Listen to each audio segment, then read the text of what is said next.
Welcome to view point. మహమ్మారి తర్వాత చైనాలో హ్యూమన్ మెటా న్యూమో వైరస్ అనే వింత వైరస్ విస్తరిస్తోంది. దీంతో మళ్లీ కరోనా లాంటి మహమ్మారి వస్తుందన్న భయం ప్రజల్లో నెలకొంది. అయినప్పటికీ అత్యవసర పరిస్థితి గురించి ధృవీకరించని వాదనలు లేవు. వైరస్ వ్యాప్తికి సంబంధించి చైనా అధికారులు ఆసుపత్రిలో రద్దీ పెరిగిందన్న వార్తలను చైనా ప్రభుత్వం ఖండించింది. ఇవన్నీ పూర్తిగా ఆధారరహితమని, ప్రజల్ని అనవసరంగా భయాందోళనకి గురి చేస్తున్నాయని తెలిపింది. అసలు ఈ వైరస్ లక్షణాలు, ప్రభావాలు, నివారణ పద్ధతుల గురించి తెలుసుకుందాం. వైరస్ ని నివారించేందుకు ఇది వైరల్ ఇన్ఫెక్షన్. అత్యంత సాధారణ వైరల్ ఇన్ఫెక్షన్ లో ఒకటి. కొన్నిసార్లు ఈ ఇన్ఫెక్షన్ల సంఖ్య పెరుగుతుంది. సాధారణంగా ముక్కు కారడం, దగ్గు ఉంటుంది. చిన్నపిల్లలు, వృద్ధులు, క్యాన్సర్ రోగుల్లో తీవ్ర నష్టాన్ని, కొన్నిసార్లు మరణానికి కూడా కారణమవుతుంది.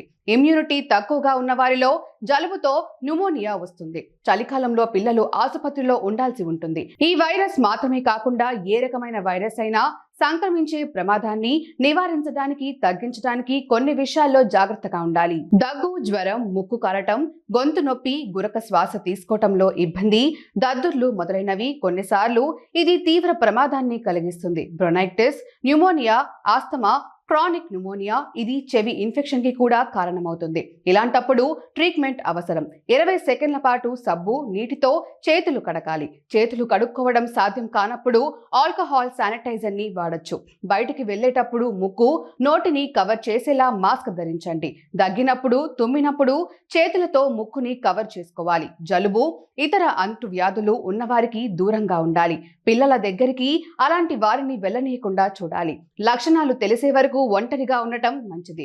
సమస్య ఉన్నప్పుడు పిల్లల్ని స్కూల్స్, కాలేజీలకు పంపొద్దు. దీనికి ఇప్పటి వరకు వ్యాక్సిన్ లేదు. పిల్లలు, పెద్దలు, షుగర్ ఉన్నవారు, క్యాన్సర్ పేషెంట్స్ జాగ్రత్తగా ఉండాలి. శ్వాసకోశ ఇన్ఫెక్షన్, న్యూమోనియా, ఆస్తమా, దీర్ఘకాలిక ఊపిరితిత్తుల వాపుతో బాధపడేవారు రెగ్యులర్ గా మందులు వాడాలి. డాక్టర్ని సంప్రదించాలి. హ్యూమన్ మెటా న్యూమో వైరస్, శ్వాసకోశ వ్యాధులతో బాధపడుతున్న వ్యక్తులు అధిక సంఖ్యలో ఉన్నారని సోషల్ మీడియాలో వస్తున్న వార్తలన్నీ చైనా అధికారులు ఖండించారు. కాబట్టి అంతగా భయపడాల్సిన అవసరం లేదు. కానీ మనల్ని మనం కాపాడుకునేందుకు ముందు నుంచే అన్ని జాగ్రత్తలు తీసుకోవాలి. హెల్తీ లైఫ్ స్టైల్ ఫాలో అవ్వటం మంచిదని గుర్తుపెట్టుకోండి.